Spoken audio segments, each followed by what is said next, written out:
Rise करवा लिया। इस तरीके से हम क्या करते हैं, लेक्चर को स्टार्ट करते हैं ताकि बच्चों को जो बेसिक चीज़ें हों वो अगेन बच्चों के दिमाग में मेमोराइज हो जाएं।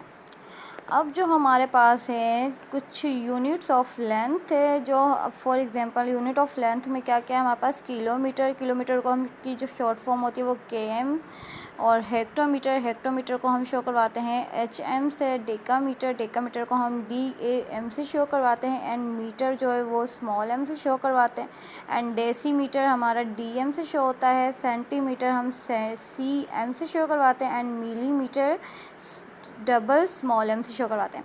अब जो मीटर होता है वो हमारी बेस यूनिट होती है, एंड मीटर के जो राइट हैंड साइड पर होती हैं ये जितनी भी हैं हमारी ये लोअर यूनिट्स होती हैं, एंड जो हमारे लेफ़्ट हैंड साइड पे होती हैं ये हमारी क्या होती हैं, हायर यूनिट्स होती हैं।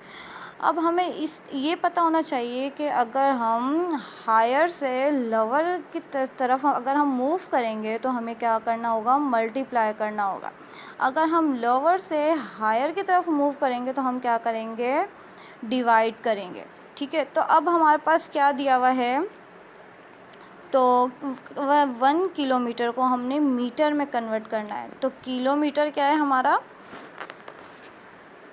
अब ये किलोमीटर है और इसको हमने क्या करना है, मीटर में कन्वर्ट करना है। तो अब हम कितनी टाइम मूव करेंगे, 1 2 एंड 3, यानी कि हमने क्या किया, 10 multiply and 10 multiply and 10 multiply, यानी कि हमने कितनी टाइम मूव किया, 1 2 एंड 3, यानी कि 3 टाइम। तो हमारे पास क्या आ जाएगा, 1 एंड 3 टाइम हम क्या कर देंगे, 0, यानी कि हमारा 1 किलोमीटर क्या हो जाएगा, 1000 मीटर के बराबर हो जाएगा।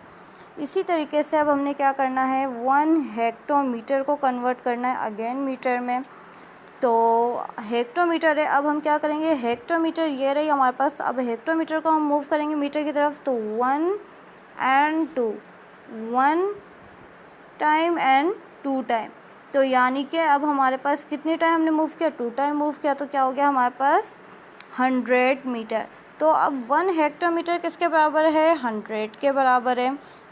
और 1 डेकामीटर को हमने मीटर में कन्वर्ट करना है, तो अगेन 1 डेकामीटर को मीटर में कन्वर्ट करेंगे तो 1 टाइम मूव होगा। तो 1 डेकामीटर कितने के मीटर के बराबर होता है, 10 मीटर के बराबर होता है। इसी तरीके से हमने क्या करना है, 1 मीटर को मिलीमीटर में कन्वर्ट करना है। तो अब मीटर से हम मूव करेंगे तो क्या होगा, 1। अब जो हमारे पास है वो है 1 मीटर को हमने किस में कन्वर्ट करना है, मिलीमीटर में। तो हम क्या करेंगे,